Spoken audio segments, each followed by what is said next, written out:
Bien, buenas tardes. Primero que quiero pedirles disculpas.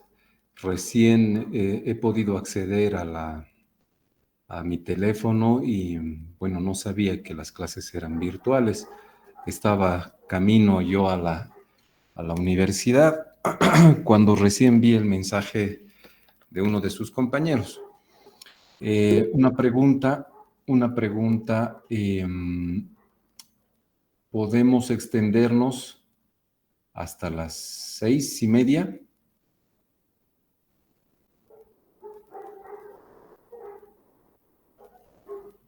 No sé si me escuchan, jóvenes.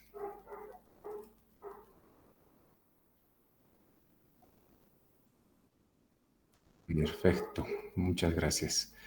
¿Están viendo la presentación o todavía no? Sí, doctor. Ya, bien, bien, bien. Voy a hacer lo más rápido posible, ¿ya? Y bueno, como ustedes están viendo en su pantalla, lo que tenemos que ver ahora es la patología de la vesícula y de las vías biliares, que es la litiasis biliar. Y para definir, para ver qué es la litiasis biliar, primeramente tenemos que definir. ¿Qué será litiasis? Litiasis es un término que hace referencia a piedra, viene del griego que es piedra. Y la litiasis es un sufijo, es decir, que acompaña al final de una palabra para referirse a ciertas patologías que se presentan en cualquier conducto excretor de las glándulas que tenemos. Por ejemplo, puede haber una cialolitiasis. Cialolitiasis es que exista presencia de litos, piedras que se forman en los conductos salivales. Puede haber también urolitiasis, nefrolitiasis, y lo que vamos a ver ahora es la colelitiasis. Entonces, litos equivale a piedras, ¿ya? Ahora bien, ¿de dónde viene el término también de cálculos? Porque muchas personas dicen, tengo cálculos en la vesícula, y otros dicen, tengo piedras en la vesícula. ¿De dónde viene el término de cálculo? Pues ustedes ven aquí en la pantalla, voy a intentar poner un puntero. A ver. Ustedes van a ver aquí en la pantalla, aquí tenemos un ábaco. Entonces, ¿de dónde viene eso? Pues resulta que como lito es una piedra, ya en la antigüedad, más o menos en el Paleolítico, han empezado a utilizar piedritas para hacer el conteo de cualquier cosa, ¿no es cierto? Conteo de sus ganancias, conteo de sus ganados, etcétera, etcétera. Entonces, a la piedrita le decían cálculo, porque calculaban. Entonces, de ahí que lito o cálculo equivale a piedra. Ahora, lo que nosotros estamos viendo, perdón, jóvenes, un momentito, están solicitando entrar. Perdón, un segundito. ¿Dónde están? ¿Dónde están? Listo. Vuelvo entonces a la presentación. Ahora sí. Entonces, lo que nosotros vamos a ver ahora es esto. Lo que estamos viendo es la presencia anómala de piedras o cálculos en la vía biliar. Entonces, esta presencia anormal de los cálculos en la vía biliar puede derivar en diferentes formas patológicas dependiendo dónde los cálculos puedan llegar a ubicarse. Ahora, esto es importante saber y no tiene que haber confusión. Por ejemplo, todos ustedes ven que las palabras acaban en litiasis, litiasis y litiasis, ¿no es cierto? Todas las palabras acaban en litiasis. Pero existe un prefijo totalmente distinto en cada una de estas palabras. Por ejemplo, el término colelitiasis. El término cole, la palabra cole, lo que está haciendo referencia es a los conductos biliares y a la vesícula biliar. Por lo tanto, cuando hablamos de colelitiasis, estamos indicando que es la presencia de cálculos o piedras o litos tanto en la vesícula como en cualquier segmento de la vía biliar principal. Espero que me estén comprendiendo. ¿Cuál es la diferencia con lo que está a continuación? Colecistitis. Existe una diferencia. Primero, la colelitiasis, les dije que es la presencia, ¿no es cierto?, anormal de litos o cálculos tanto en la vesícula biliar como en cualquier segmento de la vía biliar principal. Pero la condición para que sea una colelitiasis es que sea asintomática. En otras palabras, es un hallazgo. Un hallazgo en cualquier examen, por lo general, ecográfico. Por lo tanto, la colelitiasis es la presencia asintomática de piedras o litos o cálculos en la vesícula y en la vía biliar principal. Pero la palabra es asintomático. En cambio, el siguiente término, que es colecistitis, ya acá tiene otro prefijo que significa inflamación, que es itis. Por lo tanto, la colecistitis será la inflamación de la vesícula biliar como consecuencia de la presencia de los cálculos en la vesícula biliar. Por lo tanto, lo que estamos recalcando aquí es que la colecistitis es la inflamación de la pared de la vesícula biliar. Ya no estamos hablando de la vía biliar principal. Aquí, cuando hablamos de colecistitis, estamos indicando que la patología está en la vesícula biliar. Y esta colecistitis puede inflamarse por la presencia de cálculos. ¿Me comprenden? Por eso se llama colecistitis. Puede ser aguda si la inflamación ha sido súbita o puede ser una colecistitis crónica. Pero falta el otro nombre, colecistitis aguda litiásica. Colecistitis aguda litiásica, ¿no es cierto? Y la otra será colecistitis crónica litiásica. Por lo tanto, estamos haciendo referencia netamente a lo que es la vesícula. Y aquí en este punto de la colecistitis hay que poner un paréntesis, porque a veces hay colecistitis, inflamación de la pared de la vesícula biliar, sin la presencia de cálculos.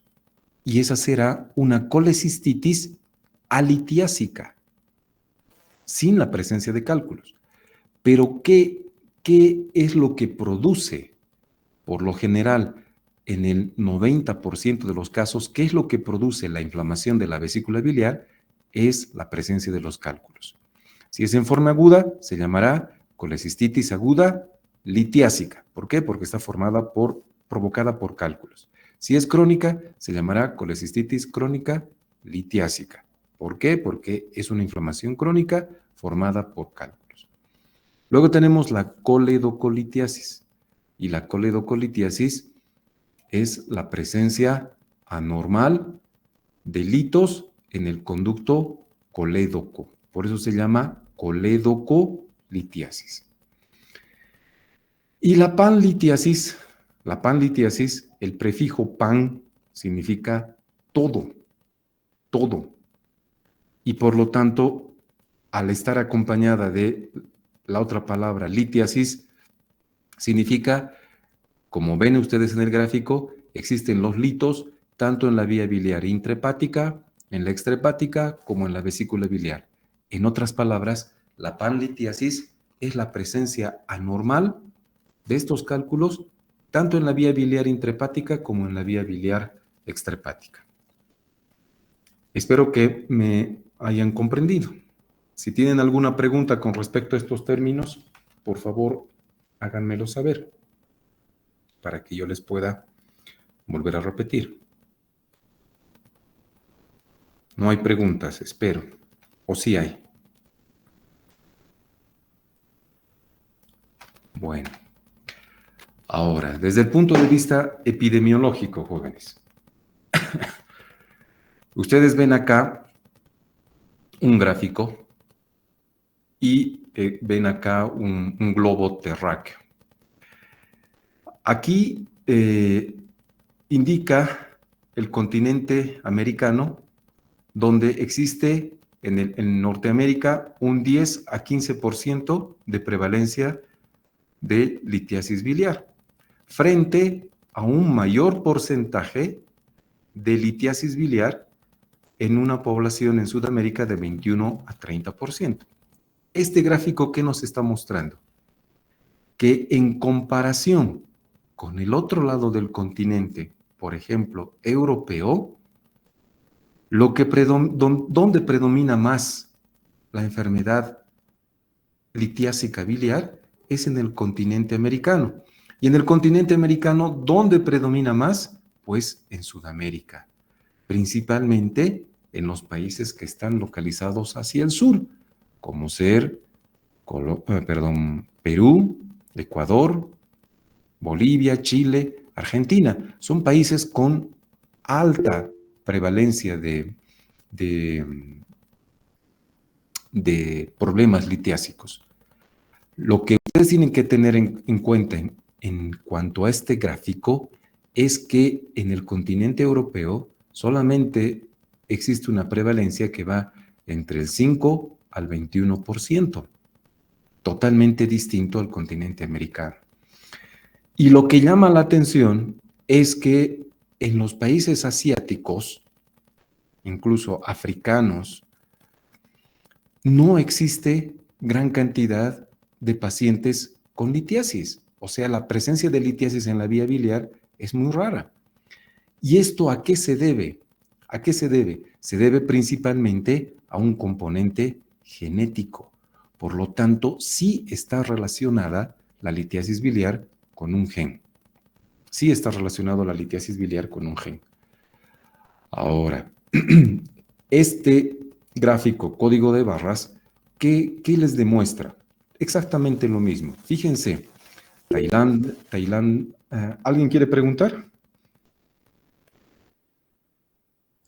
Doctor, disculpe. Ande. Ahora mismo solo vemos la diapositiva 2, pero no podemos ver la 3 en la que está. Ay. Súper, súper. En este momento voy a corregir. Gracias por avisar. Gracias. Gracias. ¿Ahora sí? Ahora sí, doctor, gracias. Ahora sí. Entonces, están viendo ahora sí este globo terráqueo, ¿no es cierto? Ahora sí ya ven. Espero. Me confirman, por favor. Sí, doctor. Ya, muchísimas gracias. Entonces, esto es lo que les estaba explicando. Mientras yo hablaba, esto es lo que les explicaba, ¿no es cierto? ¿Dónde existe mayor cantidad de litiasis? Y lo que llama la atención es que en nuestro continente, en América, y principalmente en América del Sur.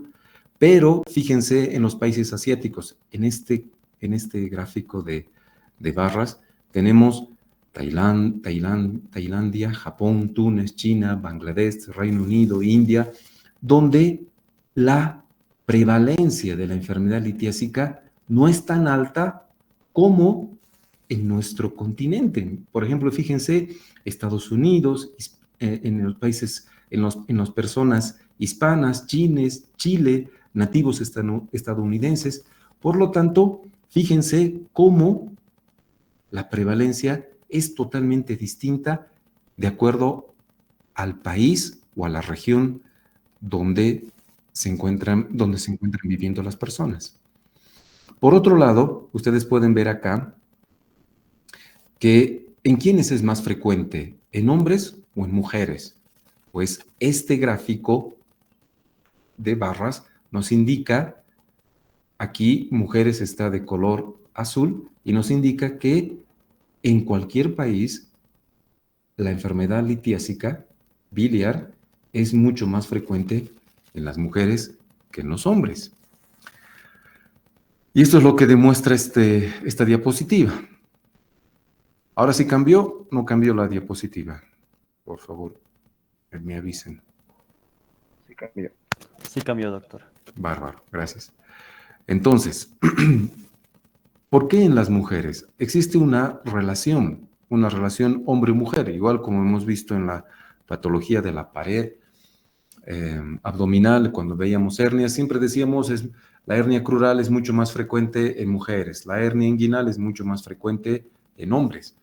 Y aquí la litiasis biliar es mucho más frecuente en mujeres, Pero si ustedes ven esta caricatura, es una mujer que tiene una característica, que tiene varios hijos. Por lo tanto, jóvenes, ustedes ¿qué es lo que tienen que deducir? Que estará relacionado con las hormonas. Y si está relacionado con las hormonas, tiene que estar relacionada con el número de hijos que tenga la mujer. Por esa razón es mucho más frecuente en mujeres. ¿Por qué? Porque está relacionada con la presencia de estrógenos. Cuanto mayor cantidad de estrógenos esté expuesta en la mujer, mayor probabilidad de formación de litos. En otras palabras, los estrógenos son litogénicos, formadores de litos. Ahora,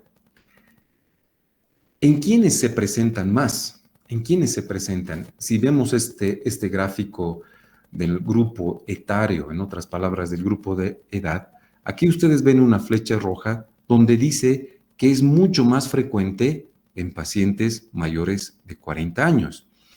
A partir de los 40 años, la incidencia de litiasis biliar va en aumento. ¿Esto qué significa? Que en pacientes jóvenes, adolescentes, infantes, niños, lactantes, etcétera, etcétera, la litiasis biliar es muy rara. Sin embargo, revisando la literatura actualizada, ustedes ven aquí una flecha punteada, ¿no es cierto? Donde dice que en la actualidad está incrementando la presencia de litiasis biliar en adolescentes y en pacientes jóvenes, en adultos jóvenes. ¿Qué grupo etario específicamente? Para que no quede ambiguo. Específicamente, pacientes de 15, 16, 17, 18 años. ¿Y eso por qué? Porque está relacionada totalmente con la dieta. Ahora bien, jóvenes, si empezamos a reunir todos estos datos epidemiológicos, ¿quiénes tendrán el perfil para hacer litiasis biliar? En otras palabras, ¿qué personas son candidatas para hacer litiasis biliar? Uno, si está relacionado con, voy a retroceder, si tenemos relación con el factor genético, serán personas que tienen la mutación de un gen, ¿no es cierto? Que existe la mutación de un gen. Pero para que exista esa mutación de un gen, ustedes han debido aprender que tiene que haber ciertos factores que hagan que ese gen mute. Nosotros podemos tener un gen, digamos, para que desarrollemos la litiasis biliar. Pero, ¿por qué algunos que vivimos en América del Sur no desarrollamos litiasis y otros desarrollan litiasis? Tiene que haber un estímulo para que uno de estos genes pueda mutar.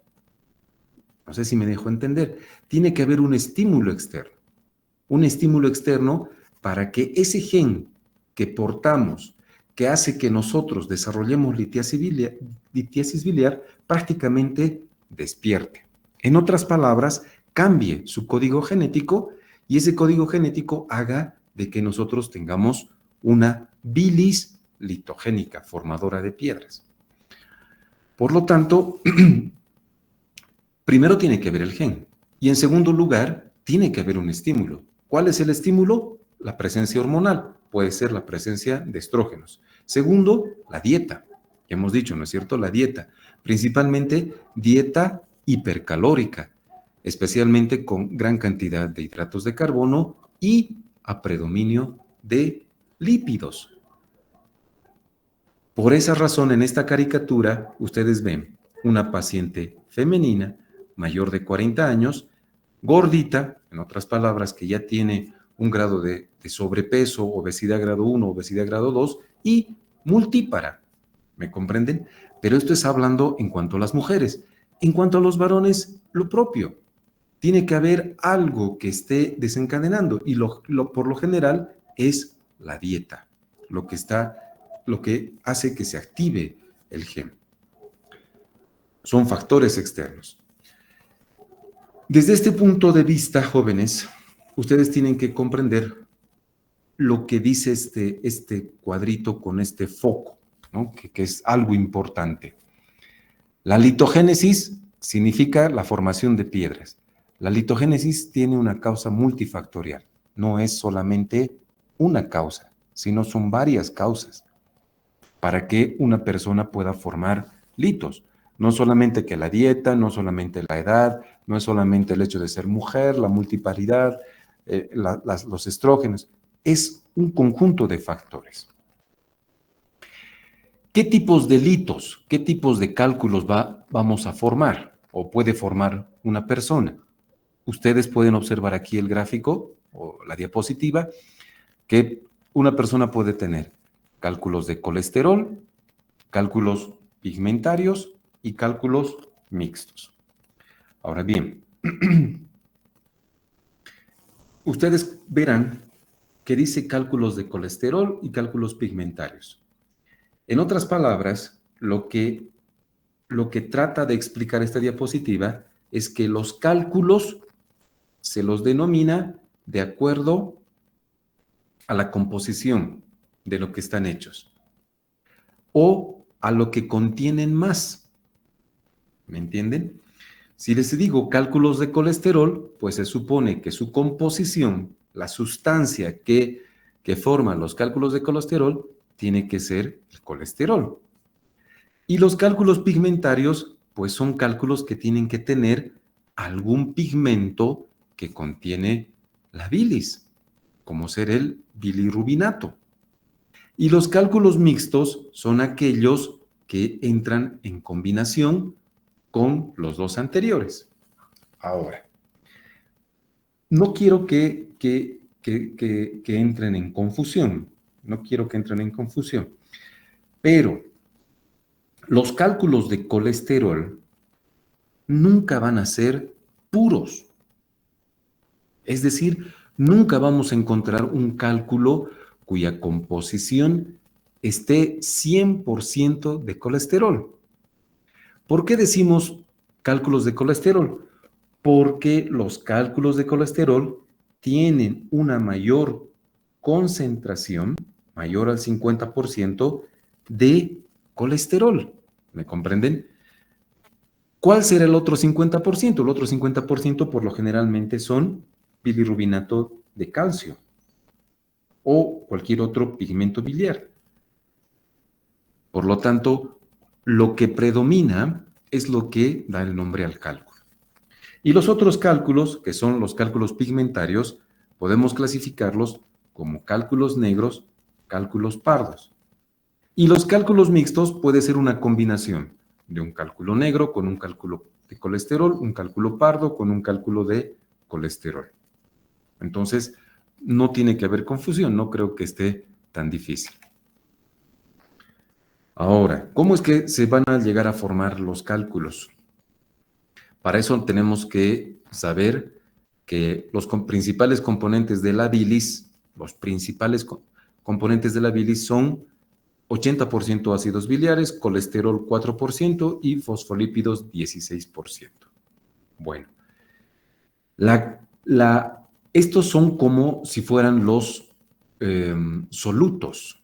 En otras palabras, la parte sólida de la secreción biliar, de la bilis.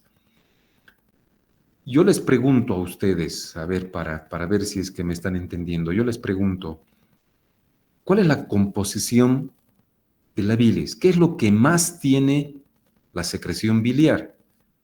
¿Qué componente tiene? Porque ustedes ven que la bilis es un líquido.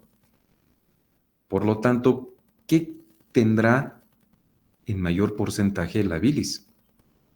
Estoy hablando desde el punto de vista como solvente, la parte líquida. ¿Quién se anima a responder? Agua, doctor. Agua, correcto, agua. El 90% de la secreción biliar es agua. Y en cambio, la parte sólida es lo que les estoy mostrando en esta torta. Ácidos biliares el 80%, colesterol 4%, fosfolípidos 16%. ¿Y dónde está la bilirrubina? La bilirrubina es un pigmento demasiado fuerte, intenso, que le da la coloración amarillo-verdosa a la secreción biliar, pero que se presenta menor al 4%. ¿Me entienden? Lo que contiene la bilis, jóvenes, y esto es fundamental para poder entender cómo es que se forman los cálculos biliares, es ácidos biliares, colesterol y fosfolípidos. Eso es lo que normalmente tiene nuestra bilis en cada uno de nosotros.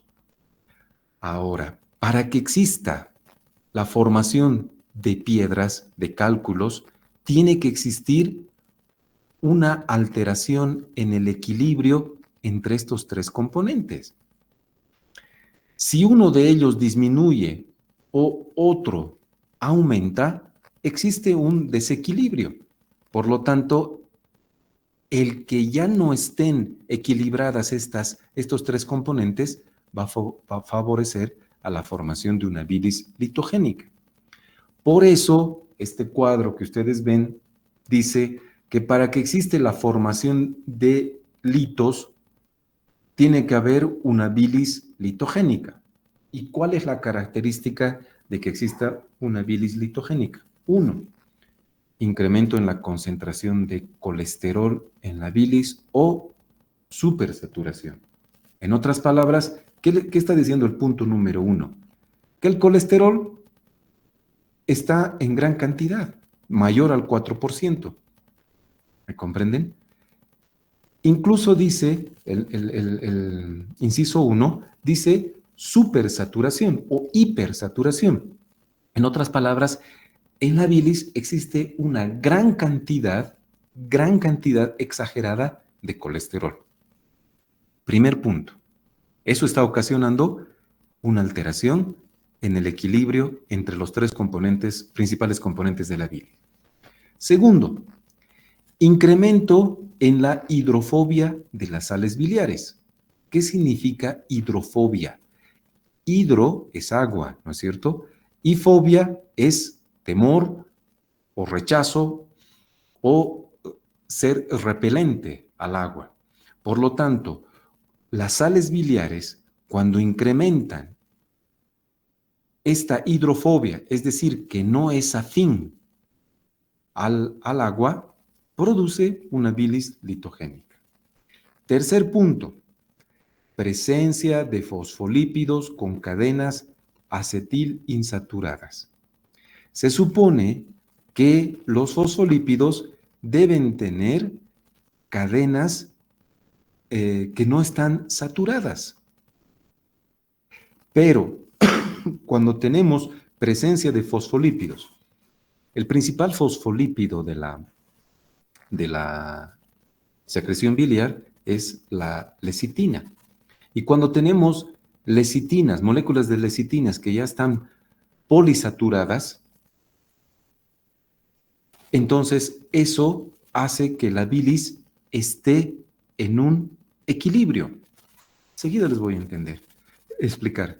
Pero cuando tenemos moléculas de lecitina, que es el principal fosfolípido, con cadenas acetilinsaturadas, eso altera el equilibrio entre estos tres componentes.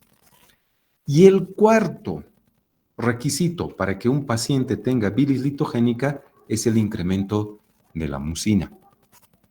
La anterior clase yo preguntaba y les decía, y una de sus compañeras respondió, les decía, ¿qué es lo que secreta principalmente la mucosa de la vesícula biliar?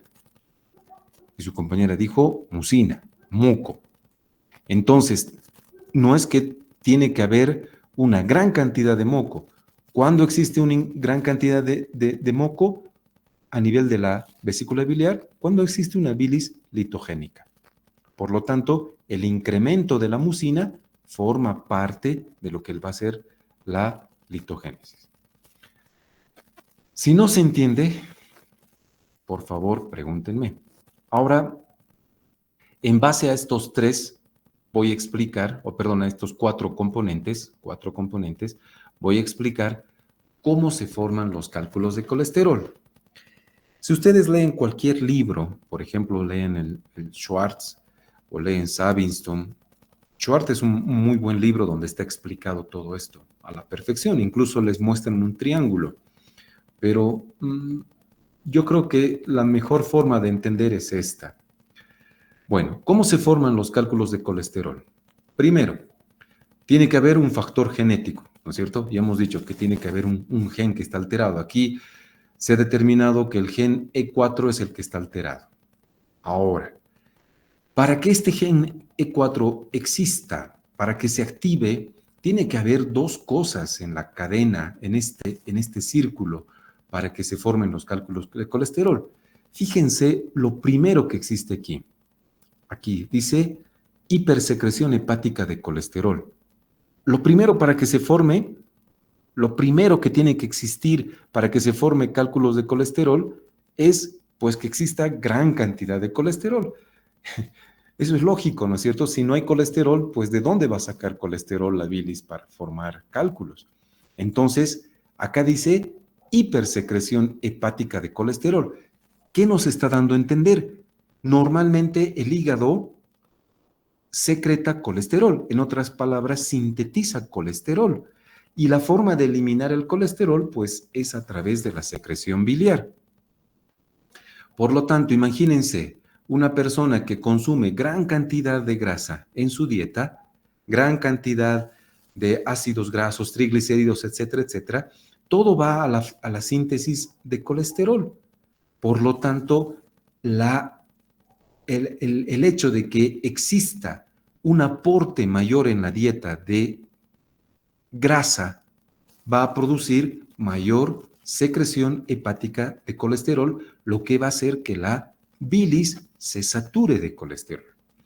Y esto asociado acá, ¿a qué? A este otro punto que está de color celeste, hipomotilidad de la vesícula biliar.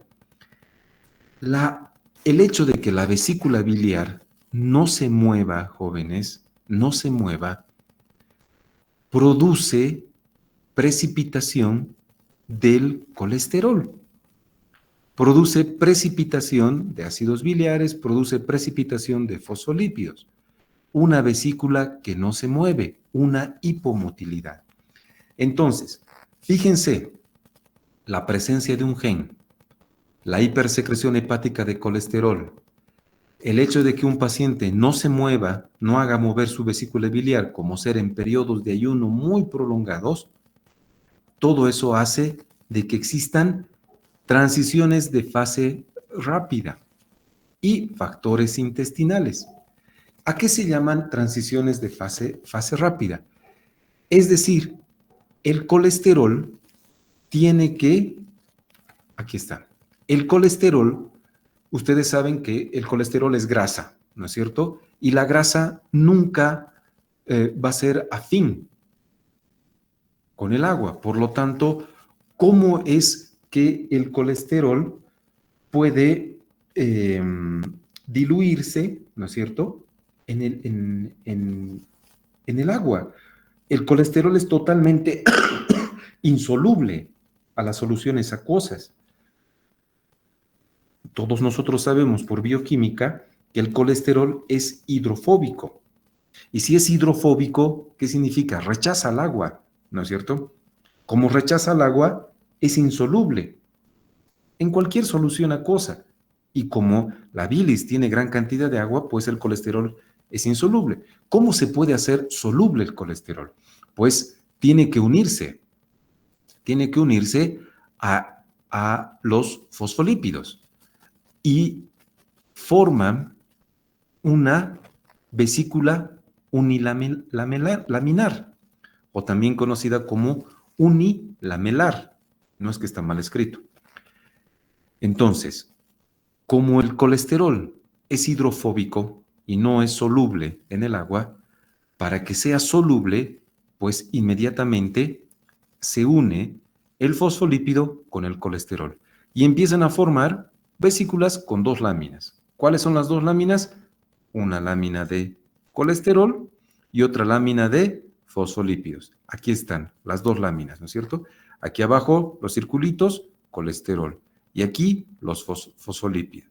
Por lo tanto, están formando vesículas unilaminares. ¿Ya? Están formando una sola lámina.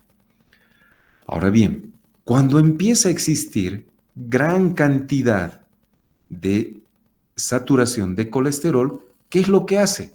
Pues ya no se une solamente a los fosfolípidos, sino que empieza, para que pueda ser soluble, empieza a unirse también a las sales biliares, de tal manera que van a empezar a formar ya no vesículas laminales, sino van a formar micelas, como esferas. Y estas micelas, ¿cómo van a estar formadas? Pues aquí vamos a tener un núcleo acuoso, ¿no es cierto? Porque tiene que ser soluble. Y vamos a encontrar, por un lado, a los fosfolípidos, sales biliares y colesterol. ¿Por qué? Porque existe una hipersaturación de colesterol. Normalmente, todos nosotros deberíamos solubilizar el colesterol uniendo fosfolípido con colesterol. De esa manera, se puede eliminar y puede ser soluble el colesterol. Pero si existe gran cantidad de colesterol, también tenemos otro mecanismo, otro recurso, que es usar ya a las sales biliares para que las sales biliares entren también en acción para solubilizar el colesterol, de tal manera que empiezan a formar estas micelas. ¿Qué son las micelas? Es la formación de fosfolípidos con colesterol y sales biliares. Por lo tanto, así el colesterol es eliminado a través de la secreción biliar, se hace soluble y por lo tanto puede seguir la circulación a través de las vías biliares. Puede ser eliminado. Pero, ¿qué pasa si existe todavía la supersaturación? ¿Qué es lo que sucede si existe la supersaturación? Acá, al existir la supersaturación, ya no hay dónde más donde el colesterol se va a unir. Ya todo el fosfolípido está ocupado, ya las sales biliares están ocupadas, por lo tanto, ¿qué es lo que empieza a suceder? El colesterol empieza a precipitar, empieza a formar un sedimento y esas moléculas de colesterol empiezan a unirse unas a otras y empiezan a formar vesículas de colesterol. ¿Me comprenden? Y esas vesículas de colesterol empiezan a formar solubilización, tratan de hacer de solubilizar con un poquito de lecitina, pero no alcanza y empieza a existir lo que es la nucleación. Empiezan a formar núcleos de colesterol que se van uniendo unos con otros hasta formar verdaderas piedras o cálculos de colesterol. Esto es lo que explica, ¿no es cierto? La supersaturación estimula la nucleación, ¿no es cierto? Entonces empiezan a formarse moléculas de colesterol que van uniéndose y van formando un microcálculo, van formando una nucleación.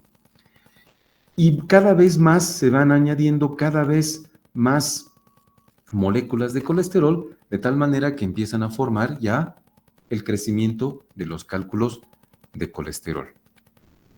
Tal es así que ustedes ven aquí en su pantalla una vesícula biliaria extirpada y fíjense que este es un cálculo neto de colesterol y se puede observar precisamente cómo están las vesículas de colesterol grandes que se han empezado a unir y a formar los cálculos de colesterol. por sobresaturación de colesterol. Hemos dicho la segunda causa, ¿no? La segunda causa para que tengamos una bilis litogénica es el incremento en la hidrofobia de las sales biliares. Como existe hidrofobia, las sales biliares, por lo tanto, al igual que el colesterol, no puede adherirse, no puede unirse al agua. Entonces, ¿cuándo existe una hidrofobia de las sales biliares? Cuando incrementa las sales biliares. Ahora, ustedes verán aquí, existen dos imágenes, una que es del hígado y otra que es del intestino. Bueno, en el hígado se forman las sales biliares primarias y en el intestino delgado, se forman las sales biliares secundarias. Por lo tanto, en el hígado vamos a tener dos sales biliares primarias que se sintetizan a partir del colesterol.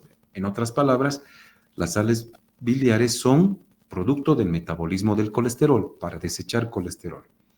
¿Cuáles son las sales biliares primarias que se están formando en el hígado? Son el cólico y el queno desoxicólico, el ácido cólico y el ácido queno desoxicólico. Bueno, estos dos ácidos, el cólico y el queno desoxicólico, son sales biliares primarias que se forman en el hígado y que se eliminan a través de los conductos biliares. Y ustedes saben que los conductos biliares van a terminar en el duodeno y el duodeno pues va a estar en contacto con el ángulo de Treitz y ayuno y el ilio. Es precisamente en el intestino delgado que estas sales biliares primarias que han sido formadas en el hígado, ahora que ya se encuentran en el intestino delgado, se van a convertir en sales biliares secundarias, como ser el ácido desoxicólico. ¿Y gracias a quién? Gracias a enzimas bacterianas como la 7-alfa deshidroxilasa. En otras palabras, esta enzima 7-alfa deshidroxilasa actúa sobre el ácido cólico y queno desoxicólico para formar el ácido desoxicólico, una sal biliar secundaria. Bueno, y ustedes dirán, ¿y qué con eso? Pues resulta que este ácido desoxicólico, que es una sal biliar secundaria, a través de la circulación enterohepática, en otras palabras, a través de la circulación portal, nuevamente retorna al hígado para aumentar las sales biliares. ¿Me comprenden? Sales biliares, pero secundarias, que sí favorecen a la solubilización de las sales biliares. Por lo tanto, es importante que las personas tengan esta circulación enterohepática, tengan sales biliares secundarias. Ahora, ustedes deduzcan, ¿qué pasa si el paciente no produce sales biliares secundarias? Pues persisten las sales biliares primarias que tienen incremento en la hidrofobia. Por lo tanto, formarán litiasis. No sé si me dejó entender. Las sales biliares secundarias son aquellas que producen mayor solubilización de las sales biliares. Ahora bien, se ha visto en estudios que aquellos pacientes que tienen mayor colonización bacteriana, por un lado, y retraso en el tiempo del tránsito intestinal, lo que hace es aumentar la solubilidad y alteración con el ácido desoxicólico. ¿Me comprenden? Por esa razón tenemos que saber que existe una circulación enterohepática y una circulación portal para que el ácido, la sal biliar secundaria, ayuden en cuanto a la solubilización de las sales biliares. En cuanto al tercer punto, presencia de fosfolípidos con cadenas acetileinsaturadas, es que cuanto más cadenas acetilsaturadas existan, mayor probabilidad de que el colesterol sea solubilizado. Cuanto mayor cantidad de de fosfolípidos con cadenas acetilinsaturadas, menor probabilidad de que exista la adhesión del colesterol a los fosfolípidos. ¿Y esto cuándo ocurre? Cuando se empiezan a formar las micelas, cuando ya está todo saturado. Entonces, ¿qué es lo más importante para la nucleación? Ya sea que existe incremento en la concentración de colesterol en la bilis, ya sea que existe aumento en cuanto a la hidrofobia de las sales biliares o presencia de fosfolípidos con cadenas acetilinsaturadas, ¿qué es lo que falta para que se produzca la nucleación y la formación de los cálculos? El incremento de la mucina. Cuanto mayor cantidad de mucina exista, mayor cantidad de moco exista en la vesícula biliar, pues mayor nucleación va a existir. ¿Me entienden? Por eso son los 4 componentes de una bilis litogénica. Por esta razón, nuestro organismo tiene factores que inhiben la nucleación. ¿Y cuáles son esos factores que inhiben la nucleación? La apolipoproteínas A1 y A2 y la inmunoglobulina IgA. También se ha visto que la vitamina C y la cafeína son factores que ayudan a inhibir la nucleación. ¿Cómo? Disminuyendo la formación de mucina, la formación de moco. Bueno, hemos dicho que además de existir cálculos de colesterol, existen cálculos pigmentarios. Y los cálculos pigmentarios pueden ser negros o pueden ser también denominados pardos, ¿no es cierto? Ahora, cuando ustedes vean cálculos negros, significa, como se ve en la diapositiva, como se ve acá, estos cálculos negros significa que existe una saturación de bilirrubinato de calcio. ¿Ya? Una hiperpigmentación es la formación de bilirrubinato de calcio. ¿Y esto secundario a qué? Secundario a hemólisis. Entonces, todo paciente que tiene presencia de cálculos negros es porque ha habido hemólisis. Y por lo tanto empiezan a formar cálculos de aspecto negro, pigmentarios negros. En cambio, los cálculos pardos son presencia por infección bacteriana asociada a éstasis, a estancamiento biliar. En otras palabras, jóvenes, nunca se olviden que la bilis es estéril. No hay microorganismos, no hay una microbiota, no hay bacterias normalmente en la secreción biliar. En el momento en que existen bacterias, eso ya es anormal. ¿Y qué es lo que hacen las bacterias? Lo que hacen las bacterias es deconjugar. Se supone que la bilis, la bilis que ya se encuentra en las vías biliares extrahepáticas, la bilis que se encuentra almacenada en la vesícula biliar, es bilirrubina conjugada. Ahora, si existe infección de la vesícula biliar o existe infección en la secreción biliar, ¿qué es lo que hacen estas bacterias? Deconjugan. Una bilirrubina que era conjugada se vuelve no conjugada y por lo tanto empiezan a formar estos cálculos que son pardos. ¿Hasta aquí alguna pregunta? Ya voy a terminar. ¿Alguna pregunta con respecto a la litogénesis? Bueno. Factores de riesgo. Vuelvo a repetir. Sexo femenino, edad mayor a 40 años, la raza, ¿no es cierto? Dependiendo del lugar, ¿no es cierto? Latinoamérica, América del Sur, Chile, etcétera, etcétera. La presencia de un gen, eso se refiere a la raza asociada a un gen. Sobrepeso, obesidad, grado 1, grado 2, ¿no? Cuanto mayor índice de masa corporal, mayor probabilidad de hacer litiasis. Pérdida brusca de peso. ¿Por qué la pérdida brusca de peso? Porque cuando empezamos a bajar de peso bruscamente, empezamos a eliminar gran cantidad de colesterol. Por lo tanto, estamos hipersaturando el colesterol a nivel de la secreción biliar. El tabaquismo está metido también en todo, en la formación de litiasis biliar, embarazos, cirrosis y síndrome metabólico.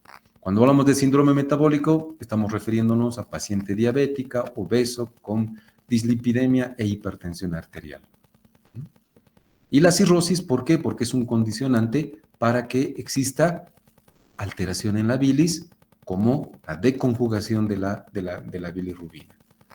Y el embarazo, hemos dicho, estrógenos.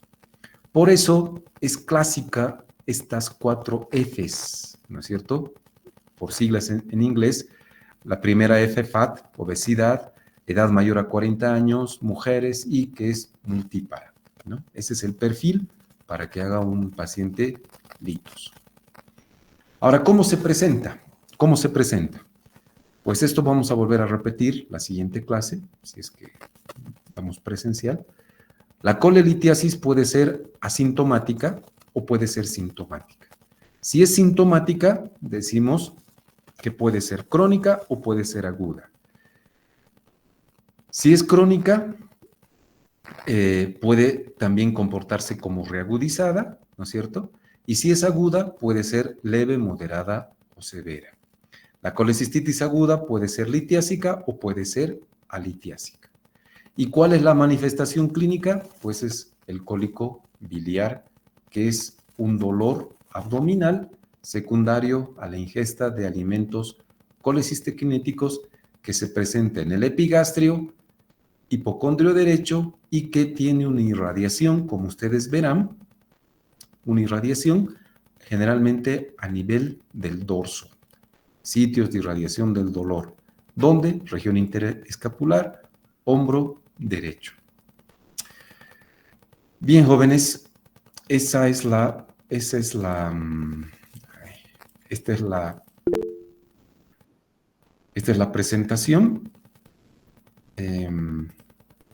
Esta es la presentación que teníamos que dar hoy. Les agradezco por su paciencia. El día martes de la próxima semana, si es que todo está bien, ya nos vemos en la clase en la universidad. Si hay alguna pregunta, háganla ahora, y si no, hemos